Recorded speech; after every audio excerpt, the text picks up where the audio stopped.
Thank you for joining us for today's Roads to Research presentation. Before we begin, I would like to acknowledge that Royal Roads University rests upon the ancestral lands of the Quatsapsum, Esquimalt, and Kwanghan Songhees nations. And I would like to play a welcome from Chief Ron Sam. I am Ron Sam, elected Chief of Songhees Nation. I want to acknowledge that Royal Roads University rests upon the ancestral lands of Kosamson and Lekwungen families, now known as the Esquimalt and Songhees peoples. Our ancestors once resided on the shores where Snukwa Ilung, the Blue Heron House, is located now. That's where our families gathered and harvested off the land. We welcomed guests and hosted them with great respect. As you begin your day, take a moment to acknowledge the rich history this land has. Haishka Siyam. Today, we're pleased to welcome Drs. Eva Malisius, Charles Krusekopf, Kathy Bishop, Catherine Etmanski, and Beth Page, who have all made chapter contributions to the book, The Disruptive Power of Online Education. This event is supported by the Canadian Tri-Agency Research Support Fund, and please be aware that it is being recorded, and there'll be some time for questions at the end. Thank you. Over to you. Hello, welcome. So I've been selected as the first speaker, partly because I just spent the year at our partner University Management Center Innsbruck, which is the origin of this project. So they sent around an email request looking for submissions for chapters for this book on the disruptive power of online education, because MCI is our partner because they have been adding online elements into their programs. And I thought, well, what a great way to sort of build the cooperation between MCI and Royal Roads by soliciting chapters from different people at Royal Roads. And there are actually a number of people submitted chapters. And so we ended up with 3 chapters in the book. I think we spoke briefly about it was a long road to producing these books. It's a long road. I had 2 chapters originally and rewrote them several times, partly because they kept seemingly changing the what they were asking for in the book, which made it a little bit difficult. And I know Mike Thompson had a chapter that he was working on, and it finally dropped out because too many things changing. So we ended up doing this. The editors are all from MCI, and Andres Altman is the rector of MCI, and Bernd and Claudia are professors there, and Desiree works there as well. So this is the book, and there's copies of it being passed around by Emerald Publishing. And there's 10 different chapters, and as you see, there's 3 of the chapters, and that's what we're going to cover today. 3 of the 10 chapters were by Royal Roads authors. And so just briefly about our partnership with MCI, everyone is welcome to go visit. It's not a bad location. This is our MGM blended class with Hassan. When I was teaching there, they came over, and this is on the deck of the university looking out on the Nordkette on the mountains there. This is the campus in Innsbruck. So we have this double degree partnership that I'll talk about between MGM and their blended MBA. There have been a number of MCI students visiting, and I know we have a couple of MCI students in MGM right now for 1 semester. This really was pioneered by Tourism and Hospitality because they had the first faculty and student exchanges, and I think there's been regular students coming into the tourism program and our students going over there as well, because they have quite a good tourism school. I have, and you'll probably hear more about it, we'll do some events. We have 34 students coming from MCI on a study tour that we're going to be a week in Vancouver and a week here in Victoria in May. And then I was a visiting faculty member there. I keep intending to do a presentation about both being a visiting faculty member and then the how we set that up and a lot of the different challenges. It's a whole interesting, I think, story about spending a year abroad, especially with your family. And my kids went to school there and everything you have to think about.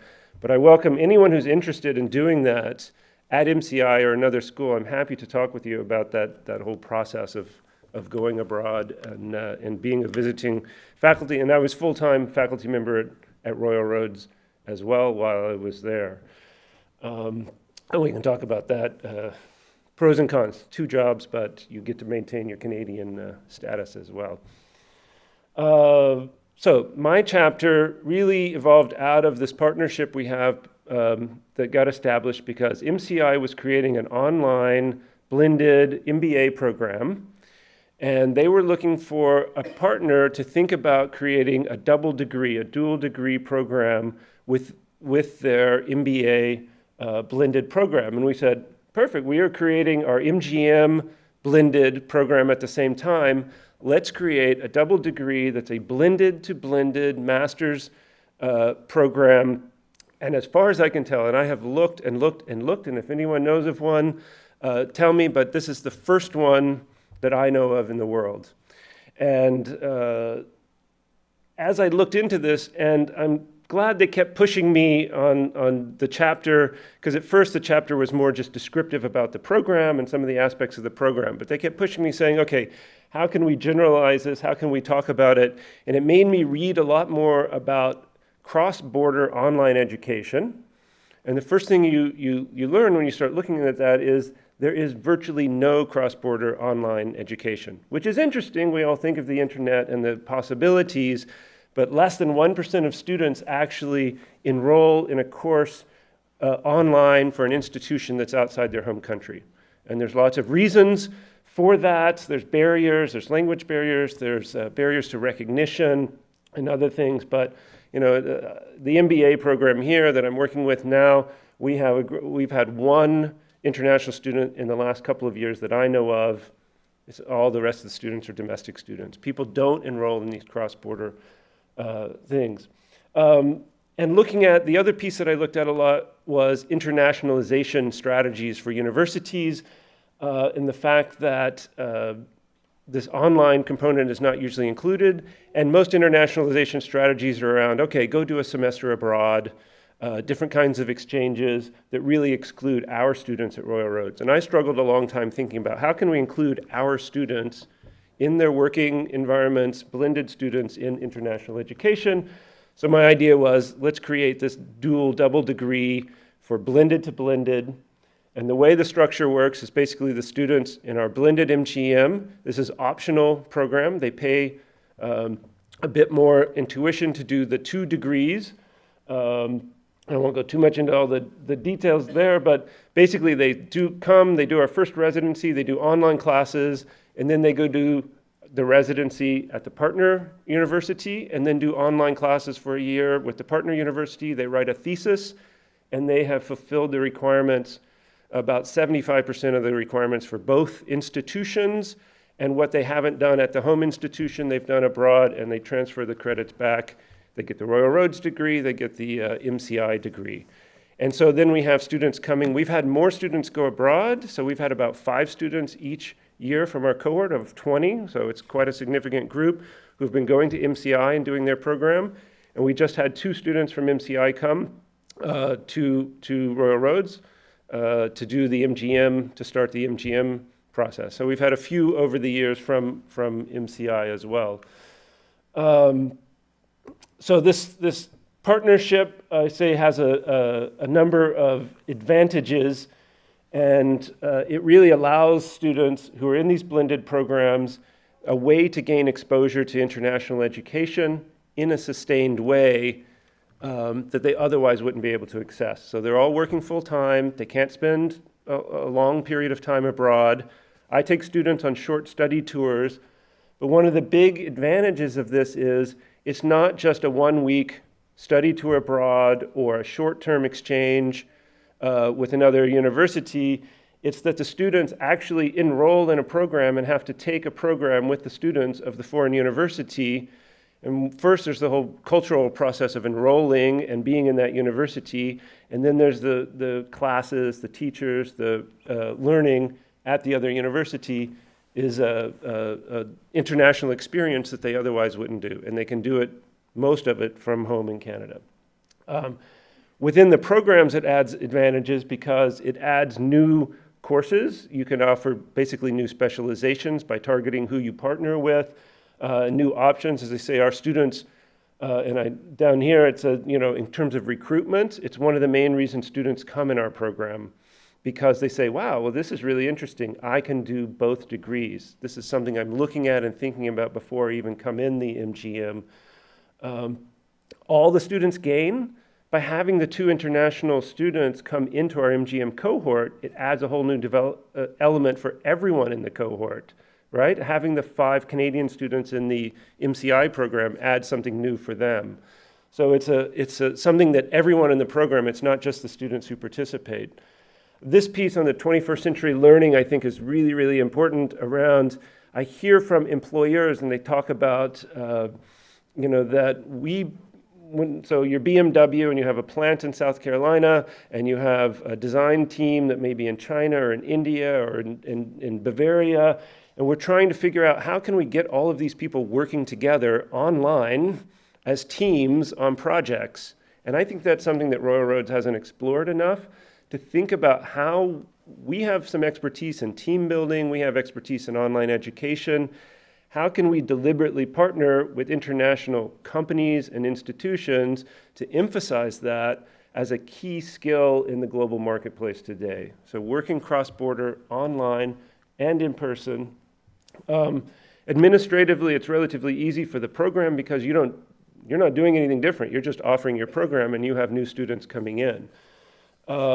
And then something that we've talked about, I found it a little bit harder to find partner institutions. If you have some ideas, we're interested in thinking about this. But this could be a consortium. You could have different options. One option could be a certain type of specialization to go to Innsbruck. Another one could be going to Latin America, to Africa, to different partners in different places. We just would need to find the institutions offering programs that are relatively similar in a blended formats. So I'm interested in exploring, so if you have some ideas for your program or other areas in Royal Roads thinking about this, and ways that we can build a bigger consortium. I think it could be a really interesting international consortium that we could build across these blended dual degrees. So, thank you. I have a poster that I took to a conference in Europe here with a bit more information, and I'm happy to talk with anyone about it further. So that's my chapter. You can read the whole chapter as well. I'm happy to send it. Pardon? I think questions at the end. Huh? Okay. Who's our next? I will just turn it over. I won't be confined to the podium. So welcome. Thank you so much for your participation and attendance this afternoon and your interest. Thank you to Charles in particular for getting us organized and for promoting this book. And as he said, there are a few copies of the book around. There's one here if anyone wants to take a look. So Kathy and I, together with our colleague Dr. Beth Page, who's one of our associate faculty members, whom many of you know, you're nodding your heads, I can see, co-authored a chapter. And we, unfortunately, Beth is not able to be here with us today, so acknowledgements to you, Beth, and thank you for your contributions. And we understand that Noah will be stepping in Beth's place. Just to get us started here, I'd like to ask you what you see in this photo. And first of all, let me say I acknowledge it's a bit blurry. That's okay, that's part of what you see. So anything that you see, and just shout it out a little bit here. I'll repeat it so that the sound is loud enough. What do you see? Pea on snow. Okay? Resilience. By accident. Oh, a bike accident. A bike accident. Okay. A beautiful flower. Determination. Hope. Thank you. Anything else? Growth in an unusual place. There's a crack in everything, as Leonard Cohen sang. Yes, yes. A handprint. A handprint, yes. Anything else?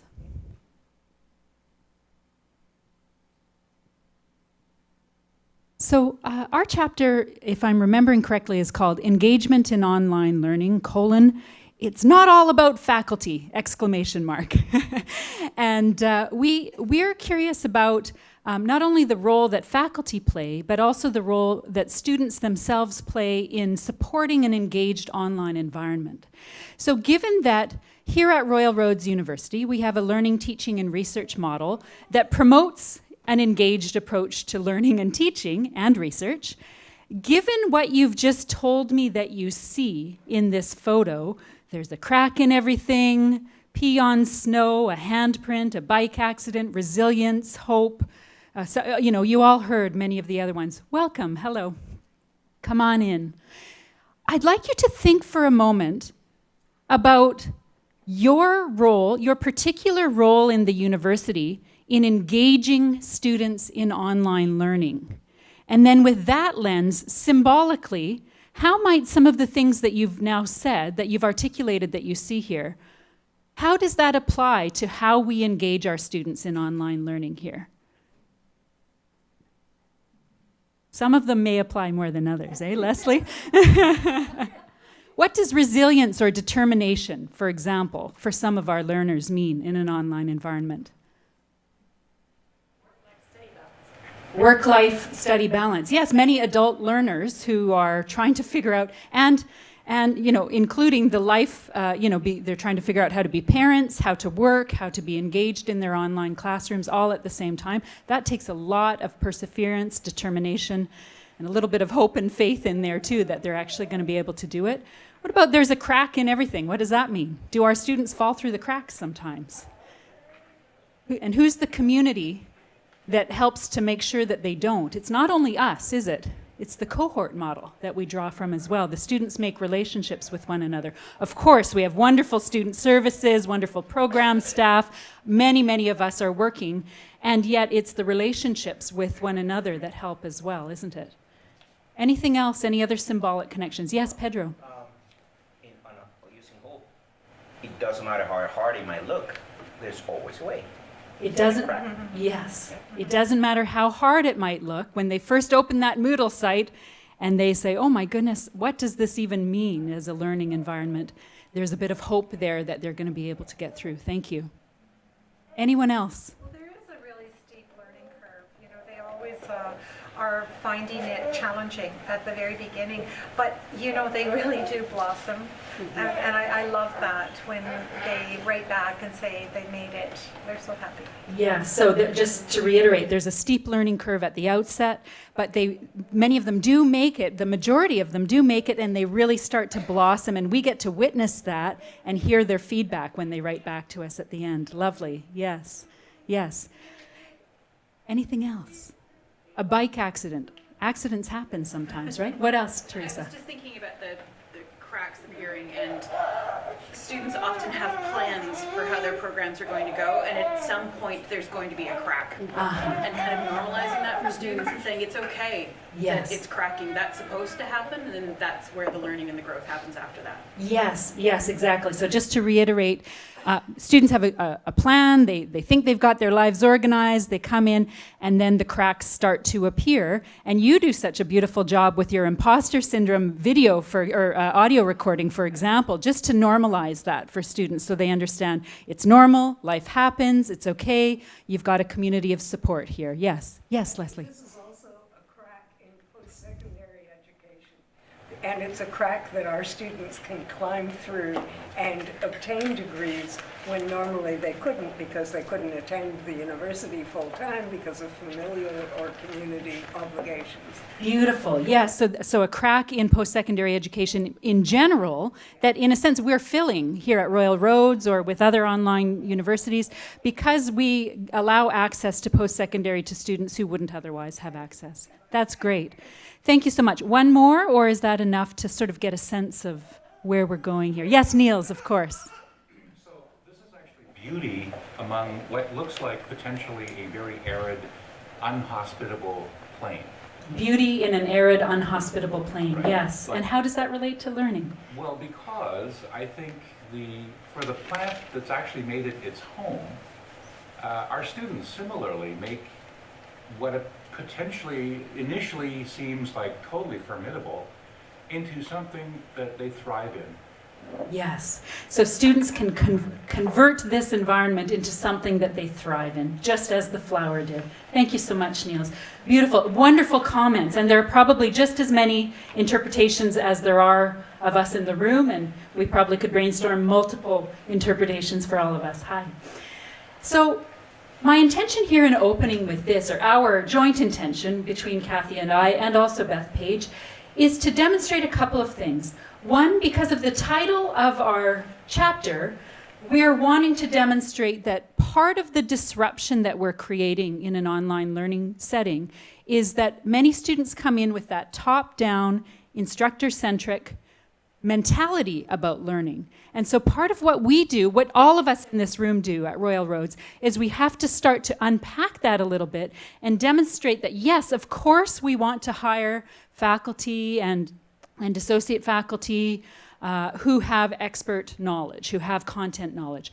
But we're not the only ones with knowledge. And just as in this setting, you know, when Kathy and I were speaking in advance to organize this, we know what we wrote in our chapter will be familiar to all of you because we all work in this environment. So just as we've elicited your knowledge here, that is a strategy, of course, that we can start to teach our students. It's not only about faculty.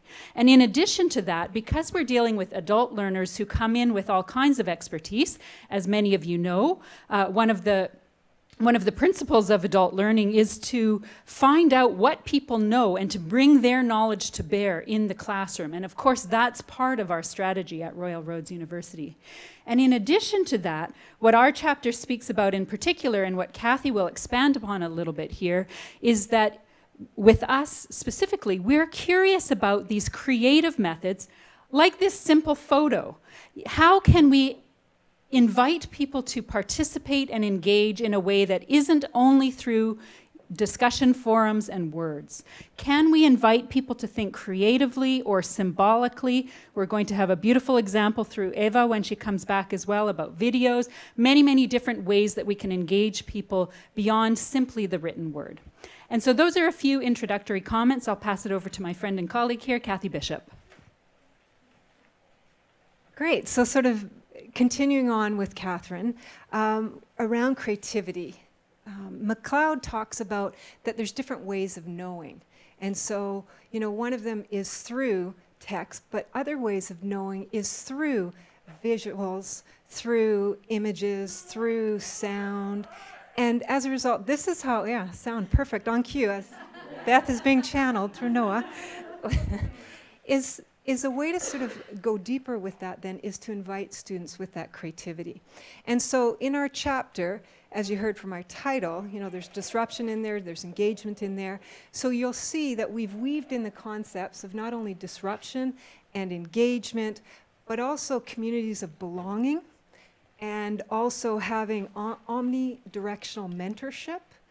And so looking at how we can sort of engage students creatively that way.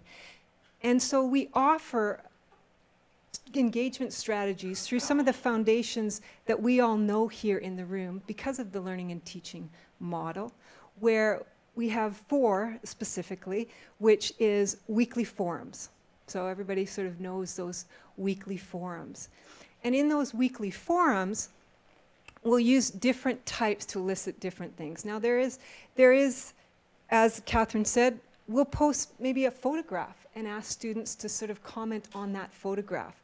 But it doesn't stop at photographs. They can also, you know, do tweets or poems, but we'll really ask them to sort of expand on their learning and to capture it so that they can give this to other students in that way.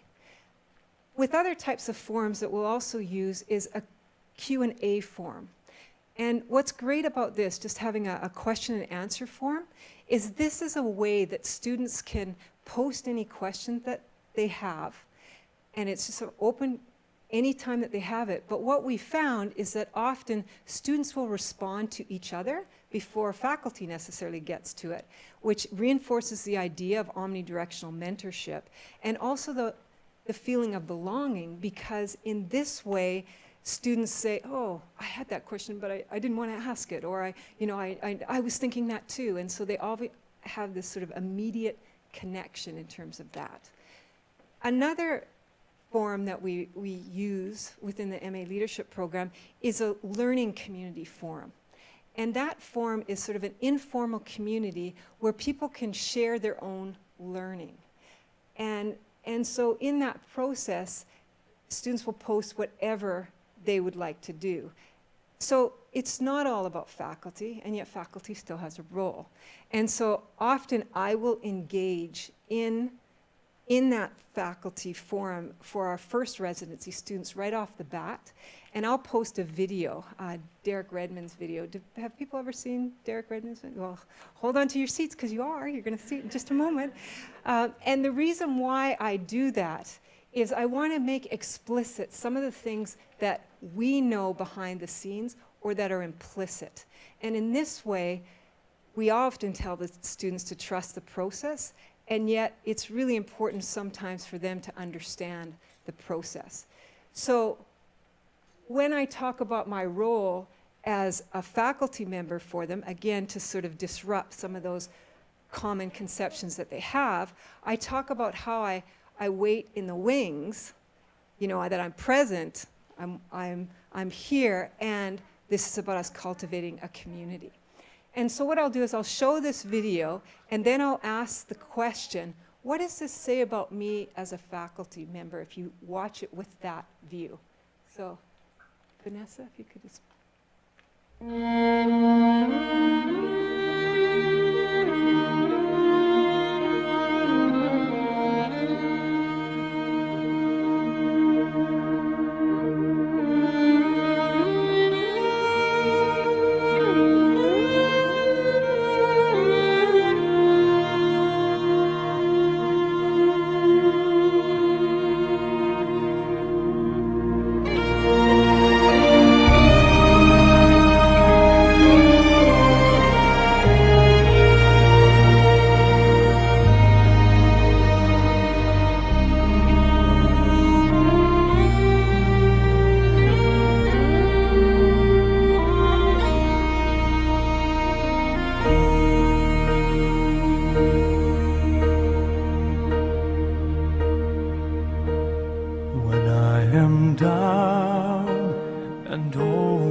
When troubles come and my heart burdened be, then I am still and wait here in the silence until you come and sit a while with me.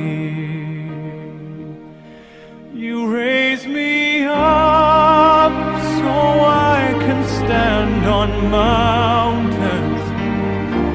You raise me up to walk on stormy seas. I am strong when I am on your shoulders. You raise me up to more than I can be.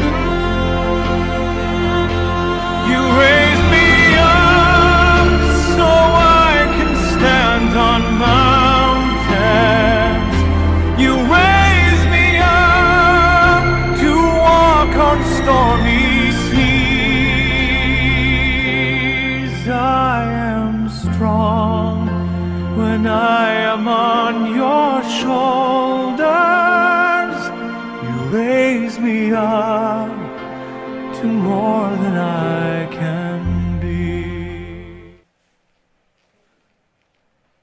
What they don't show at the end of that video is actually just before they get to the finish line, the father lets go of him, and and lets him cross on his own. Oh, it just always moves me, this video. And I think what's really important about this is to sort of, again, with an embodied sort of approach on a thinking, feeling, and doing level with our students, and being able to sort of pull and draw them in from a virtual space becomes really powerful.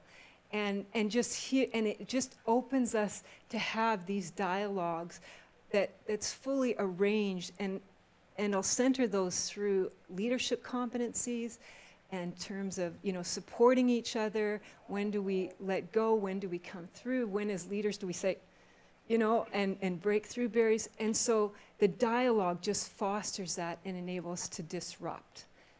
So you can read the chapter further. It gives the example of that. It speaks deeper in terms of the other areas where we talk about in terms of assignments and how we engage with teams in that way, as well as through synchronous meetings, and then also that faculty may not be out front, but we're behind the scenes, so we don't just sort of let people go, which is really quite an important and powerful place in terms of what we're doing and the work that we're doing with students. So at this point, Catherine, do you have a last moment that you'd like to fill up? No? Okay, well then that, I think, runs our time out. But, yeah. And now we'll give it over to Ava. Thank you. And yes, the things we do to our kids or something. So we thought a lot about which order to speak, and I think the flow might make more sense once I've spoken. I think one of the common threads that all of us have is looking at community and how the disruptive power of online education still can manage to create that community. One of the first things I was surprised at in the first course that I taught here was students at the end of their program who still said, oh, I prefer face-to-face so much more than online. So even at the end, that's always a theme. I don't have the clicker to change. Thank you. Yes, we've had the welcome of the traditional lens that you did, and part of why I left this slide in there is, to me, and not being from Canada, in the beginning, it took me a while to figure out what this all means and how it fits into this. And hearing Asma say the other day, people sometimes criticize that she takes too much time doing these when she welcomes and opens things. And at the same time, it always is that great moment to just pause and reflect and think about what we do and where we do it and how we do it. So in that sense, in addition to the meaning it has on its own, it also factors into this. So part of how my chapter came about, and some of you might have heard me in other forums talk about video assignments and how to do that, and that's part of where this road to research has led me to continue to look into what more can we do with that, and how do you go from disruptive being troublesome to more being in that space of unconventional and innovative, and look at the location-dependent learning, the asynchronous engagement, some of the community parts that Kathy and Catherine also spoke about, and some of the things that you can do while they're just taking their course, while students are just studying. So when I wrote this, we were still on the LTM, and it fit nicely into that, but I actually think it fits even better into the LTRM, including elements like the transformational, the caring community-based parts, the applied and authentic part for sure, and one of my favorites, the reflective practice element as well, because, and I think I might have not mentioned at the beginning that I'm talking about digital storytelling as an assignment format, and how that can do all of these things, and I'll show how. So part of how that started off was looking at what actually makes a good assignment and how can you have an assignment that is somewhat different. The task or opportunity that I had was creating an assignment for the first course the students take in our program, and trying to do all of these things that all of us talked about. How do you create that community when they're in different places? Even in our normal program, so to speak, we often have one or two students who are somewhere else around the world, or who might be traveling, who might be posted somewhere, and they still make all of that work. So mapping all of that out then became a video assignment, but then it became more, because in some ways just doing a video assignment felt like, that's just technology, and putting that in there. But thinking through how to do it with the care, accountability, and creativity part, so providing resources and support so that technology doesn't become the disruptive part, but that it goes to that place of innovation. And we have resource guides, we have computer services always commenting and getting a lot of questions as well. So it takes a lot of support around that. Similar to what Kathy mentioned, the Q&A forum, where the students are much faster to respond and commiserate than an instructor could ever be, unless you live 24/7 on there. The accountability part, though, at the same time, making sure that it still is an academic assignment and does all of that, and I'll come to that, why digital storytelling has an extra factor there. And having open-ended questions to allow for that space of creativity, so the students do what they do. And all of these assignments are always very, very different in the outcome. So these are some parts of what I talk about in the chapter. It's actually more than a voiceover presentation or a video, because it uses video technology to generate a cohesive narrative in a compelling manner. And the students are transferring their quiet knowledge on a particular topic in an audiovisual narration, requiring critical thinking and analysis, which is, again, more similar to what academic writing would be. So with that, rather than being disruptive, it becomes actually integrative and invites collaboration, dialogue beyond the classroom. So designing the assignment, it becomes in some ways no different than any other assignment. So students are required to apply the course readings and concepts, at the same time increase their multimedia literacy, which becomes a soft skill that translates to the workplace. It supports that collaborative and engaged learning environment, both for sort of the troubleshooting and even more so, though, for actually looking at each other's products. How did others meet this challenge, this assignment? What did they talk about? A lot of my assignments are obviously around conflict. You learn about conflicts you haven't heard about, or you might learn about a conflict that feels very close to some of the conflicts that you know yourself and are around. And through that, it actually increases the social presence, the teaching presence. Faculty is there as well. And the cognitive presence of engaging with the materials more. And really, it becomes that applied learning through the increased accessibility. You're not going to read someone else's paper, but you will watch someone else's video. Your colleagues are not going to read your paper, or your family, but you can show grandma your digital story, and thereby the community of learning also becomes larger and more engaged in that. So in that sense, it also contributes to a safe learning environment, creating that reflective practice, the cohort building, the community building, even if it's just for a course. It does allow to contribute to that. There's different kinds of interactions between the students and the instructor, and it can increase the satisfaction of that online learning experience. Okay, because yes, you have more of that presence as well. So I guess that means I have to hurry up.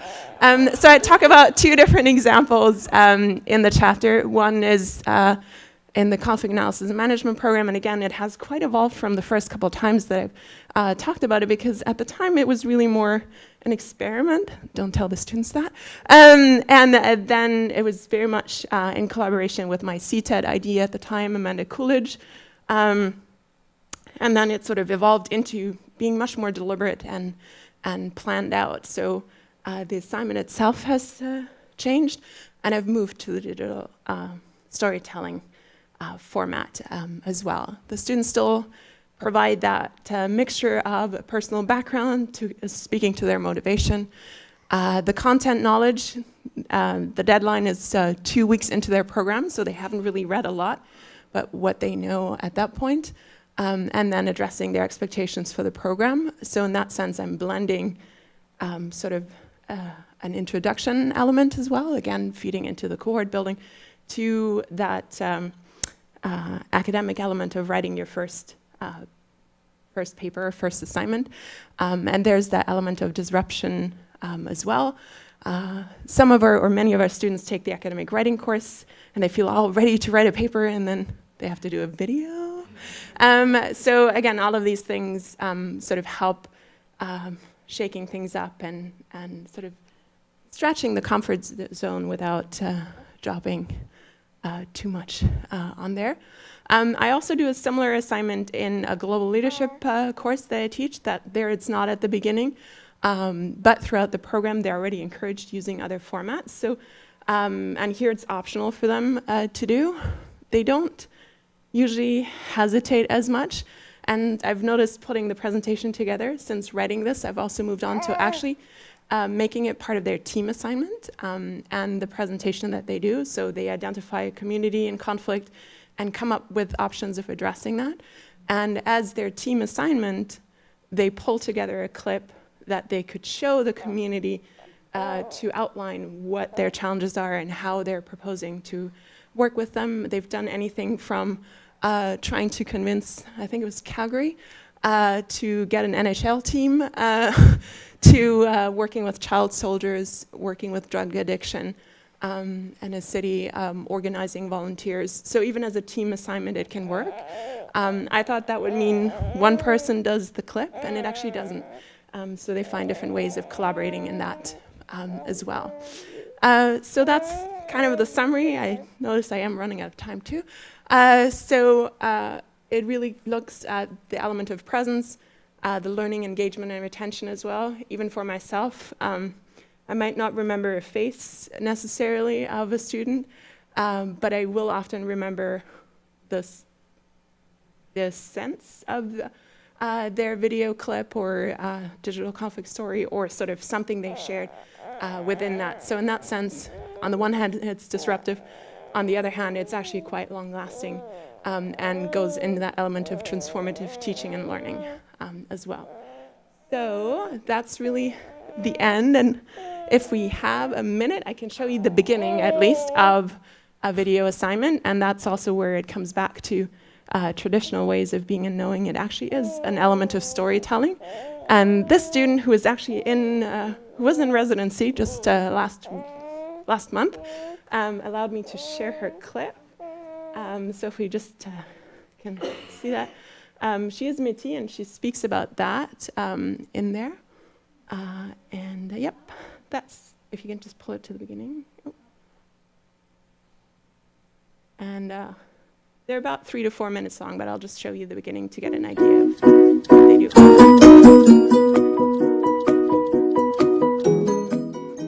Hi, my name is Karina Chase. I'm from the Métis Nation, and my people come from a reserve outside of Quebec.